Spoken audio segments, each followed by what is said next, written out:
अस्सलाम वालेकुम नाज़रीन, प्रोग्राम न्यूज़ मेकर्स के साथ मैं हूं आपकी मेज़बान ज़रिया आरिफ। प्रोग्राम में हम सबसे पहले शामिल करेंगे आज की सबसे बड़ी खबर, सबसे बड़ा अहम फैसला। और ख़बर ये कि वो केस जो गुज़िश्ता साल मई में शुरू हुआ एक ऐसी शख्सियत के ख़िलाफ़ कि जो हाजिर सर्विस मुलाजिम रहे रियासत के एक अहम इदारे के बतौर जज, आज उस केस के हवाले से, उस शख्सियत के हवाले से दायर किया गया सदारती reference supreme court of Pakistan की जानिब से कलअदम करार दिया जा चुका है। लेकिन एक ऐसा केस जिसमें अब तक 40 से ज़ायद समाअतें हुई, इसके अलावा ये केस 13 माह से ज़ायद के अरसे तक चलता रहा।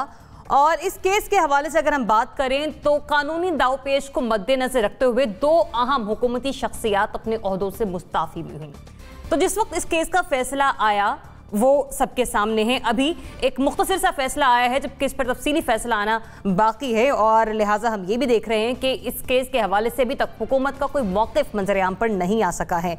तो जो इस केस की कानूनी दावपेच रहे, क्या उसके मुताबिक हम ये कह सकते हैं कि जो आज का फैसला आया वो तवक्कुआत के ऐन मुताबिक था? हम बात करेंगे हुकूमत का एक वो नया फैसला कि जिसके तहत बेरोज़गार ओवरसीज़ पाकिस्तानियों के हवाले से एक फ़ैसला सामने आया कि उन्हें नौकरी देने की एक नवीद सुनाई है हुकूमत पाकिस्तान ने। लेकिन उस फैसले पर अमल करना उस तरह से मुमकिन है क्योंकि ऐसी सिचुएशन में कि जब पाकिस्तान में अपने लोग बेरोज़गार हो रहे हैं तो जो ओवरसीज़ आने वाले हैं क्या हम उनको नौकरियाँ दे सकते हैं इस मुश्किल की घड़ी में जब मईशत का पहिया भी इंतहाई सुस्त रवि का शिकार है। और 1 करोड़ नौकरियों का भी दावा हुआ था, वादा हुआ था, लेकिन आज तक वफा नहीं हो सका। हमारे साथ मौजूद सीनियर सहाफ़ी, सीनियर तज्ज़ियाकार नासिब चौकताई साहब प्रोग्राम में हमारे साथ मौजूद होंगी। एंकर पर्सन और तज्ज़ियाकार मोना आलम साहिबा, एंकर पर्सन और तज्ज़ियाकार अमीर अब्बास साहब भी प्रोग्राम में हमारे साथ शामिल गुफ्तगू होंगे। सहाफ़ी तज्ज़ियाकार हमारे साथ मौजूद होंगे इब्राहिम राजा साहब, और defence analyst brigadier retired Ghazanfar Ali साहब भी प्रोग्राम में हमारे साथ शामिल गुफ्तगू होंगे। तो सबसे पहले बात करते हैं आज के हम केस के हवाले से। सुप्रीम कोर्ट ऑफ पाकिस्तान ने जस्टिस फाइज़ ईसा के खिलाफ सदारती रेफरेंस कलअदम करार दिया और अदालत ने मुख्तसर फैसले में FBI को हुक्म दिया कि वो जस्टिस काजी फाइज ईसा की अहलिया को प्रॉपर्टी से मुतालिक 7 रोज में नोटिस जारी करे। सवाल यहाँ पर यह है कि क्या जस्टिस फाइज ईसा केस का फैसला गैर मुतवक्को था? नासिब चौकताई साहब आपसे कर रही हूँ आगाज। सबसे पहले बताइएगा, ये जो फैसला सामने आया आपने कैसा पाया इस फैसले को, और ये तवक्कुआत के ठीक है नासिब चौकताई साहब मैं आती हूँ आपकी तरफ। मोना आपकी तरफ आऊँगी इसी सवाल के साथ। जो ये फैसला था आप समझती हैं ये गैर मुतवक्को था या तवक्को के ऐन मुताबिक था? थैंक यू ज़रिया। मुझे लगता है कि ऐन तवक्को के मुताबिक फैसला था और मैं इसको बड़ा फेयरली बैलेंस्ड और एक फाइन बैलेंस्ड फैसले के तौर पर देखती हूँ। सुप्रीम कोर्ट का फुल बेंच, मुतअद्दिद समातें जैसे आपने अपने इब्तिदाइये में बताई, बिल्कुल कोई शक नहीं कि बहुत ही अहमियत का ये केस हामिल था। और इसमें भी कोई शक नहीं कि हम अकाउंटेबिलिटी अक्रॉस द बोर्ड और अकाउंटेबिलिटी फॉर ऑल की जो एक बात है वो हम बुलंद करते रहे हैं, आपके प्लेटफॉर्म से भी और दीगर एतबार से भी यही होना चाहिए। और अकाउंटेबिलिटी है ही हकीकी मायनों में वो जिसमें कोई तफरीक ना हो। लेकिन बात यह है कि इसमें मैलिफाइडी है या नहीं है, क्योंकि काफ़ी दफ़ा हमें पता है अनफॉर्चुनेटली इस तरह की जो आइडियल अकाउंटेबिलिटी है इस मुल्क में नज़र नहीं आई है। और बेशतर अक्सर और बेशतर एहतसाब को सिर्फ कुछ सियासी मकासद के लिए इस्तेमाल किया जाता रहा है। ये बहुत बदकिस्मत बात है, लेकिन हमें इस मुल्क में ये एक रिकरिंग ट्रेंड है जो नज़र आया है। अभी वाला जो फैसला है मुझे वो बहुत फाइनली बैलेंस्ड इसलिए लगता है क्योंकि एक तो सुप्रीम जुडिशल काउंसिल में जो रेफरेंस दायर किया था उसको राइटली डिसमिस किया है, और उसकी डिसमिसल के साथ ऐसी बात नहीं है कि उस मामले को बिल्कुल रफा दफा कर दिया है, क्योंकि ये मामला टैक्स से और प्रॉपर्टीज की कंसीलमेंट से बेसिकली रिलेटेड था। तो इसको जो इसका मुतल्लिका फोरम है यानी कि FPR वहां पर भेजा गया है। कल आपने देखा जैसे अहलिया जो जस्टिस काजी फाइज ईसा की उन्होंने बाकायदा बड़ा तफसीली अपना बयान जो है वो दिया सुप्रीम कोर्ट के फुल बेंच के सामने, और बाकायदा ये रिमार्क्स भी हमने सुने फिर जज साहिबान से कि उन्होंने कहा कि ऐसा मालूम होता है जैसे इनके पास अपना तमाम डेटा और तमाम रिकॉर्ड्स और तमाम शवाहिद मौजूद हैं। फिर ये एक बात प्रेडिक्ट की जा रही थी कि कहीं ऐसा ना हो कि किसी एक तरफ इस फैसले का टिल्ट नजर आए, लेकिन मुझे लगता है इस वक्त इस फैसले का टिल्ट किसी एक तरफ नजर नहीं आया है, इसलिए ये बैलेंस्ड है। FBR को ये मुतल्लिका इदारे को फैसला दिया गया है, 60 दिन के अंदर अंदर वक्त भी दिया गया है कि अगर वहां पर कोई डिस्क्रिपेंसीज और बयानात में और जो शवाहिद हैं या जो डॉक्यूमेंटेशन है उनमें अगर कोई तजाद नजर आता है तो फिर सुप्रीम जुडिशल काउंसिल दोबारा रेफरेंस दायर किया जा सकता है। लेकिन एज ऑफ नाउ रेफरेंस की कोई जो ग्राउंड है वो क्योंकि समझ नहीं आई, ग्राउंड्स बहुत फ्लिमजी थे, इसी बुनियाद पर मौजूदा रेफरेंस को डिसमिस किया है। और मुझे लगता है होना भी यही चाहिए था कि पहले जब मुतलका इदारा एफबीआर से पहले कंसल्ट करते, एफबीआर इस मामले की पूरी मुकम्मल छानबीन कर लेता, फिर मेरा ख्याल है बेहतर पोजीशन होती कि रेफरेंस हम लोग सुप्रीम जुडिशल काउंसिल में ले जाते। खैर देर आए दुरुस्त आए, मुझे लगता है कि अभी भी ऐसी बात नहीं है कि किसी एक के हक में या किसी एक की जानिब ये फैसला टिल्टेड नजर आया है। It's a very balanced decision in my view. Nasir Chughtai साहब, विन विन सिचुएशन नजर आई आपको? गैर मुतवक्को था फैसला या तवक्कुआत के मुताबिक? नहीं, मेरा ख्याल है तवक्कुआत के मुताबिक इसलिए था कि जो रेफरेंस पेश किया गया था, जो दलाइल पेश किए गए थे, जो इस वक्त के शरीफुद्दीन पीरज़ादा ने, जिनका नाम फ़रोग़ नसीब रखा गया है, उन्होंने अपने दलाइल पेश किए थे, वो नाक़िस दलाइल शुरू से ही थे। एक आम तालिब इल्म लॉ का अगर उससे आप बात करें SM लॉ कॉलेज में, जहाँ के चीफ जस्टिस भी हमारे तालिब इल्म रह चुके, वो यही बताएगा कि ये नाक़िस रेफरेंस था। इसमें बुनियादी तौर पर हमीद डोगर का जो किरदार है वो बहुत इम्पोर्टेंट है। वो कौन है, कहाँ का सहाफ़ी है, उसने कहाँ पर सहाफ़त की है, उसने कौन सी खबर दी है, जिसकी बुनियाद पर ये रेफरेंस बनाया गया। तो जब ये सवालात हुए तो फ़रोग़ नसीब के पास कोई जवाब नहीं था। ये प्रेस कॉन्फ्रेंस गैर मुतवक्को थी। इसका आखिरी पैराग्राफ इंतहाई गैर मुतवक्को था, जहाँ पर वजाहत पेश की गई कि हम कोई सवाल नहीं उठा रहे, हम कोई इतराज़ नहीं कर रहे, सिर्फ कसम खाने को रह गए थे कि अल्लाह पाक की कसम हमारा इसमें कोई हाथ नहीं था। हमने तो सिर्फ शिकायत कर दी थी और शिकायत चली थी कौंसल के पास।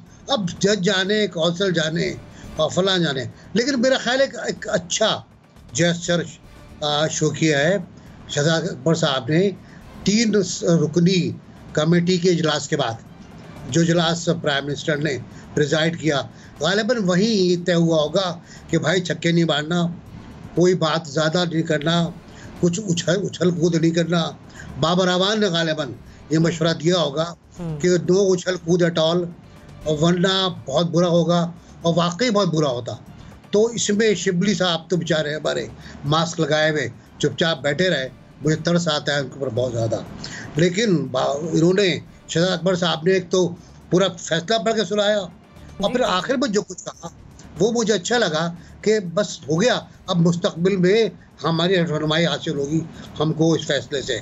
हमें फैसले से मालूम होगा मुस्तकबिल में हमें क्या करना, मतलब क्या कि हमने क्या गलतियाँ की। इससे अंदाज़ा ये हो गया कि उन्होंने गलतियाँ क्या की, और गलतियाँ आइंदा ना करने के लिए बेहतर ये होगा कि प्रेसिडेंट ऑफ पाकिस्तान को भी इन्वॉल्व ना किया जाए। ब्रिगेडियर साहब, सुबह आने वाला फैसला, फिर हुकूमत का ये रद्द अमल, कैसे क्या एनालिसिस देंगे आप इस पर? गैर मुतवक्को था वो फैसला भी और ये प्रेस कॉन्फ्रेंस भी। मैं तो सिर्फ यही कहूँगा, शहजाद अकबर साहब कहते कि यूं ही खिलाएं हमेशा हमने आग में फूल, ना इनकी जीत नहीं, ना इनकी जीत नहीं, ना अपनी हार नहीं। तो ये चीज़ें थी जो वो बयान करना चाह रहे थे कि जी हमने तो जो कुछ करना था कर दिया, अब जो फैसला आ गया उसके आगे हमने सर झुका लिया। और यही रैशनल अप्रोच है मेरा ख्याल कि अब आप क्या कर सकते हैं। अब इसकी अगर डिटेल्स में जाएंगे, जितना इसको फ्लोरेंगे, जितना इसको एक्सप्लोर करेंगे, तो इसमें बहुत सारी चीज़ें निकलेंगी जो क्वेश्चन मार्क खड़े करती हैं। और वो क्वेश्चन मार्क जो हैं वो सुप्रीम कोर्ट ने भी खड़े किए हैं, जब उन्होंने एफबीआर को भी कहा है, इनलैंड कमिश्नर को भी कहा है, और वीडियो बयान भी लिया गया। यही वीडियो बयान लेने के लिए मेरा ख्याल, अगर मेरी मेमोरी ठीक है, तो परवेज़ मुशर्रफ साहब ने भी कहा था कि जी मेरा वीडियो बयान ले लें, मैं बाहर बैठा हूँ, तो उनका वीडियो बयान तो नहीं लिया गया। अब वीडियो बयान भी ले लिया, आपने सुन भी लिया। फैसला है, फैसला हमेशा देखने वाले 2 एंगल से देखते हैं। बाज़ लोग जो होते हैं वो उसको उसी स्ट्रीम में देते हैं जिस स्ट्रीम में वो फैसला अदालतें दे रही होती हैं। बाद लोगों के अंदर उसके अंदर सवाल खड़े होते हैं कि जी क्या जितना आप ऊपर चले जाते हैं, क्या उसमें कोई इंसाफ के तकाज़ों में, इंसाफ की डिलीवरी में, कोई चीज़ें ऐसी होती हैं जो आड़े आती हैं या कोई चीज़ें होती हैं, लेकिन इस वक्त जिस तरह शहजाद अकबर साहब ने अपनी पूरी प्रेस कॉन्फ्रेंस में कंक्लूजन में जैसे अभी बता रहे थे कि जी उन्होंने यही कहा कि जी अब हम इसको कबूल करते हैं और आइंदा इससे गाइडेंस देंगे, यानी आइंदा तो गाइडेंस जब होगी ना जब आप किसी और के ख़िलाफ़ भी ये करना चाहेंगे।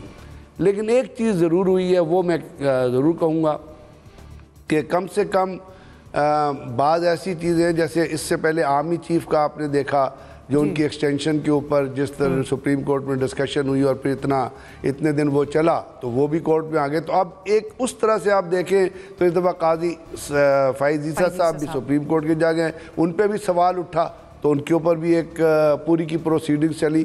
तो इस तरह करके अगर लोग इसको और इस किस्म के चीज़ों में अगर ये इन चीज़ों पे सवाल उठते रहें और उन सवालों के जवाब लीगल फोरम से आते रहें तो मेरे ख्याल पाकिस्तान के जुडिशियल सिस्टम के लिए भी ये एक बहुत अच्छी बिगनिंग है और पाकिस्तान के लोगों के लिए भी ये सेटिस्फेक्शन का बाइस बन सकती है। अमीर, गैर मुतवक्को था ये फैसला? मेरे लिए मुश्किल है ये बताना कि ये मुतवक्के था या गैर मुतवक्के था। देखिए, जहाँ तक एहतसाब का ताल्लुक है तो आपको, चूँकि इस्लामी जमहूरिया पाकिस्तान है, तो मैं आपको खलीफा मुस्लिमीन हज़रत अली करमुल्लाह वजह के दौर का एक वाक़या सुना दूँ। उन्होंने कूफा का एक चीफ जस्टिस लगाया, क्योंकि ये जज साहब का वाक़या, तो मैं एक जज ही का वाक़या कोट कर देता हूँ कि एहतसाब कैसे होता है, होना चाहिए। उन्होंने शुरैब बिन हारिस को कूफा का चीफ जस्टिस यानी काजी लगाया। खलीफतुल मुस्लिमीन तक खबर पहुंचती है कि उनके चीफ जस्टिस ने कूफा शहर में एक घर खरीदा है और घर की मालियत है 80 दिनार। अब उस जमाने में 80 दिनार जितना भी होगा, लेकिन था तो 80 ना, कोई 1 करोड़ या 1 लाख दिनार तो नहीं था।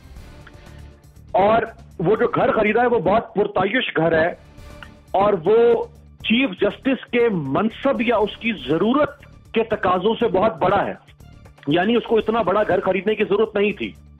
जब ये मामला हजरत अली के इल्म में लाया गया तो उन्होंने अपने चीफ जस्टिस को तलब किया। यहाँ ये किसी ने नहीं कहा कि इस्लाम खतरे में पड़ जाएगा, खिलाफत खतरे में पड़ जाएगी, कूफा खतरे में पड़ जाएगा, फला हो जाएगा।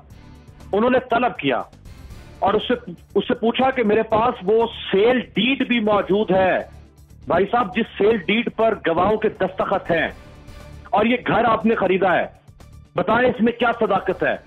जब चीफ जस्टिस ने देखा कि चूंकि मेरा मामला खुल गया है अमीरुल मोमिनीन के सामने, तो चीफ जस्टिस ने कहा, जी अमीरुल मोमिनीन, ये सच है कि मैंने घर खरीदा है।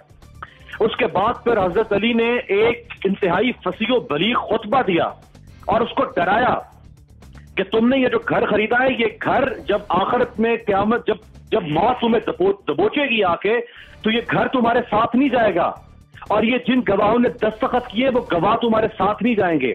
तो ये है प्रिंसिपल ऑफ अकाउंटेबिलिटी, चाहे वो इस्लामिक स्टेट हो, चाहे वो मॉडर्न सोशल वेलफेयर डेमोक्रेसी हो, ये है प्रिंसिपल ऑफ अकाउंटेबिलिटी जो होना चाहिए हमारे मुल्क में। एक बात। दूसरा ये कि जो बैरिस्टर शहजाद अकबर साहब की आप सुनवा रहे थे, ये बैरिस्टर शहजाद अकबर और बैरिस्टर फरूक नसीम माशाल्लाह ये दो ऐसे सुखाब के पर है इस हुकूमत को लगे हैं कि यही इसको दबो के छोड़ेंगे। यानी फरूक नसीम साहब ने तो कमाल ही किया हुआ ना कि वो कभी वजारत का लबादा उतार के और वकालत का लिबादा पहन लेते हैं, वकालत में रुस्वा करते हैं इमरान खान को, और फिर वकालत का लिबादा उतार के और वजारत का लिबादा पहन लेते हैं। जब वजारत का लिबादा पहन जाए तो फिर वजारत में भी रुस्वा कर रहे हैं। यानी कोई ऐसा काम बतौर वजीर कानून जिसके ऊपर हम कहें कि भाई 2 सालों में इतना जबरदस्त इनका काम तो था ना, ये कानूनी निजाम में इस्लाहात लेकर आए, अदालती निजाम में इस्लाहात लेकर आए, जिसके लिए इनको बनाया गया था, कुछ नहीं है, बिल्कुल ठोस फारिग हो गया काम इनका। अब देख लीजिए दूसरे जो माशाल्लाह बैरिस्टर साहब हैं, शहजाद अकबर साहब, ये हैं ARU के हेड, जिस ARU को इस दफा भी मेरा ख्याल को 30 करोड़ रुपए का शायद को बजट इनके लिए रखा गया है। ये जो बजट अभी पेश किया गया हफ्ता पहले, लेकिन ये 30 रुपए भी वापस नहीं ला सके हैं और ये कभी प्रेस कॉन्फ्रेंस करते हैं ऑपोजिशन के खिलाफ। इस केस के अंदर भी ये जो सारा रेफरेंस फाइल किया, इसके पीछे भी जो माशाल्लाह किरदार था वो शहजाद अकबर साहब का किरदार था। तो इमरान खान साहब को देखना होगा कि इस किस्म के जो ऐसे लोग उनके गिर्द, मुफाद परस्त लोग, सिर्फ पावर क्लाउड के लिए आने वाले लोग, जिनका कोई पॉलिटिकल ग्राउंड के अंदर, जो जिस तरह आप तार को अर्थ करते हैं ना, ये लोग पॉलिटिकल ग्राउंड के अंदर जुड़े हुए लोग नहीं हैं। ये फरूक नसीम साहब का भी क्या प्रोफाइल है? यानी इनके ताने बाने कहां से जाके मिलते हैं? ये कौन कौन से मुकदमात की वकालत करते रहे हैं? और ये पहले एमक्यूएम के साथ थे, उस अल्ताफ हुसैन के साथ जिसके खिलाफ कल फैसला आ गया कि जो लोगों को कत्ल करवाता था, ये उस अल्ताफ हुसैन के वकील थे। तो ऐसे लोगों को, अगर डेंटेड लोगों को अगर इमरान खान साहब अपने साथ बिठाएंगे, अपनी काबीना में बिठाएंगे, तो ये उनके लिए कोई नेक नाम नहीं लाएंगे। हुकूमत की कोताहियां भी आपने बता दी और आपने उस फैसले पे भी बताया कि मतलब ये एक अलग सी सिचुएशन थी। जो सुबह फैसला आया है वो उसकी प्रेडिक्शन कुछ और थी, लेकिन वो हकीकत में उसका अक्स हम कुछ और देख रहे हैं। इब्राहिम, देखें, इस केस के दो पहलू हैं। एक पहलू तो ये है कि कुछ हल्के ये कहते हैं कि ये रेफरेंस जो है ये जस्टिस साहब का एक जो मखसूस फैसला था उसके बाद ये डिसाइड किया गया कि जस्टिस साहब के ख़िलाफ़ ये रेफरेंस दायर किया जाए। अब जब एक मरतबा ये रेफरेंस किसी भी सूरत हाल की वजह से जब दायर हो गया और जस्टिस साहब की अहलिया और बच्चों की जायदादों के मुतल्लिक कुछ मालूमात सामने आई, अब इससे कतई नज़र के वो किस तरीके से सामने आई, ये ज़रूरी हो गया था कि अब इस रेफरेंस को सुना जाए, बहुत तसल्ली के साथ सुना जाए और मेरिट पर इसकी समाअत की जाए। और उस समाअत में जिस किस्म के रिमार्क्स आ रहे थे जज साहिबान के, उससे बिल्कुल ये मुतवक्को था कि जो फ़ैसला आया है वो इसी किस्म का फ़ैसला आएगा और बज़ाहिर ये फ़ैसला जो है बादियो नज़र में बिल्कुल मेरिट के ऊपर लगता है। अब कुछ हल्के ये जो सवाल उठा रहे हैं कि अब FBI के पास ये मामला चला गया है और फिर वो वहाँ पे उनको बड़ी मनी ट्रेल देनी पड़ेगी, और FBI चूँकि एक हुकूमती इदारा है तो इस बात का खदशा मौजूद है कि वो हुकूमती पॉलिसियों के ज़ेर असर हो सकता है। तो उन खदशात को मेरी नज़र में कोई बहुत ज़्यादा वज़न नहीं दिया जा सकता, क्योंकि बहरहाल आपके जो इदारे हैं आपने उन्हीं के ऊपर ट्रस्ट करना है और उन्हीं के सामने जो है मामलात लेके जाने हैं। दूसरी बात, प्राइम मिनिस्टर इमरान खान ने, हमें पता है कि जो साबिक चीफ जस्टिस थे उनके मुतल्लिक जो है वो हमेशा बड़े एहतराम से पेश आए, अगरचे वो एक्सटेंशन वाले मामले पे थोड़ी सी ऐसा लग रहा था कि बदमज़गी हो जाएगी, लेकिन प्राइम मिनिस्टर ने बहुत तहम्मुल का मुजाहरा किया। इसी तरह जस्टिस गुलजार के बारे में भी, जो चीफ जस्टिस हैं, उनके बारे में भी प्राइम मिनिस्टर जो है हमेशा बहुत एहतराम से बात करते हैं। तो मेरा गुमान ये है कि अब हुकूमत जो है इस मामले से पीछे हट जाएगी। उन्होंने जो जजेस के रिमार्क्स आए हैं वो भी देख लिए हैं और FBI के ऊपर किसी किस्म का कोई असर व रसूख इस्तेमाल नहीं किया जाएगा और FBI को आज़ादी से काम करने दिया जाएगा। दूसरा, FBI के पास भी ये ऑप्शन नहीं है कि यहाँ पे वो कोई गड़बड़ कर सके या कोई डंडी मार सके या हुकूमती पॉलिसियों के ज़ेरे असर आ सके, क्योंकि FBI ने जो रिपोर्ट करनी है उसके बाद वो दोबारा उसने सुप्रीम जुडिशल काउंसिल में करनी है, जहाँ सुप्रीम कोर्ट के जजेस बैठे हैं।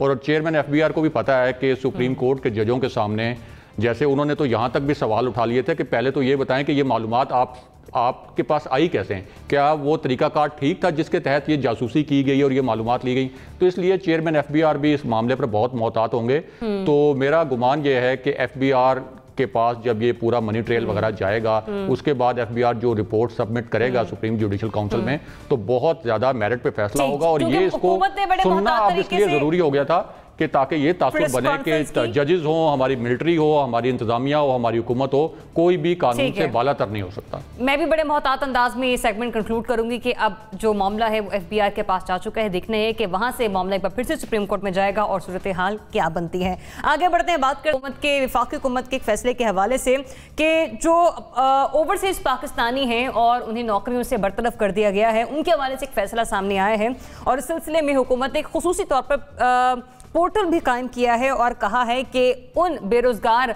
मुलाजमीन को हुकूमत जो है वो मुलाजमतें देंगी और इस सिलसिले में कहा गया है कि वो वतन वापस आएँ और वापस आके उनके लिए अच्छी खुशखबरी होगी। लिहाजा हुकूमत का मुलाजमत से बरतरफ ओवरसीज पाकिस्तानियों को मुलाजमतें देने का फैसला तो आ गया, लेकिन क्या अमली तौर पर यह करना मुमकिन है, ये एक क्वेश्चन मार्क है। अमीर बताइएगा, ऐसा पॉसिबल आपको लग रहा है? बट इन 50 सेकेंड्स, वक्त मुख्तसर है मेरे पास सेगमेंट के लिए। मैं सुन नहीं पाया, आपकी आवाज थोड़ी ड्रॉप हो रही थी। जी अमीर, हुकूमत ने जो फैसला किया है ओवरसीज पाकिस्तानियों को जो मुलाजमत से बरतरफ हो गए कि उन्हें मुलाजमतें दी जाएंगी, आपको पॉसिबल लग रहा है वो भी ऐसे वक्त में कि जब पाकिस्तान में खुद लोग 30 लाख के करीब लोग बेरोजगार हैं? जी मेरा नहीं ख्याल ये मुमकिन होगा। 80,000 के करीब वापस आ चुके हैं पाकिस्तानी, 2 लाख के करीब पाकिस्तानी है जिन्होंने अपने आप को रजिस्टर करवाया हुआ है, जिनको अब वापस लाया जाएगा अगले चंद दिनों में। मेरा नहीं ख्याल कि आप 80,000 ये और अगर 2 लाख वो आ जाते हैं, 2,80,000 और अगर 20 के बाद मजीद हुकूमत खोल देती है फ्लाइट्स और लोग वापस आते हैं तो आप इतने लाखों लोगों को कहां से रोजगार देंगे? आपके यहाँ तो कोई ऐसा मैकेनिज्म भी नहीं है ना लोगों को रोजगार देने का। इस दफा जो पंजाब हुकूमत है उसने सिवाय हेल्थ सेक्टर के और पुलिस के अलावा किसी सेक्टर के अंदर जो गवर्नमेंट का पब्लिक सेक्टर है उसमें नई नौकरियां जो है वो इस बजट में उन्होंने खत्म कर दी हैं। नई नौकरियां नहीं दी जाएंगी मजीद आगे। इसी तरह जो प्राइवेट सेक्टर है उसके अंदर भी आप देख रहे हैं एक स्लम आ चुका होगा। तो मेरा नहीं ख्याल कि शायद हुकूमत उन लोगों को फैसिलिटेट कर सकती है। उसका बेहतर हाल यही होगा हालात जब ठीक हो, क्योंकि इस हुकूमत ने पिछले 2 साल में 10 लाख के करीब पाकिस्तानियों को, बहुत अच्छा कदम था, 10 लाख पाकिस्तानियों को पाकिस्तान से बाहर भेजा और ये बहुत बड़ा एडिशन था हमारे उस पूल के अंदर जो हमें रेमिटेंस देता है बाहर से।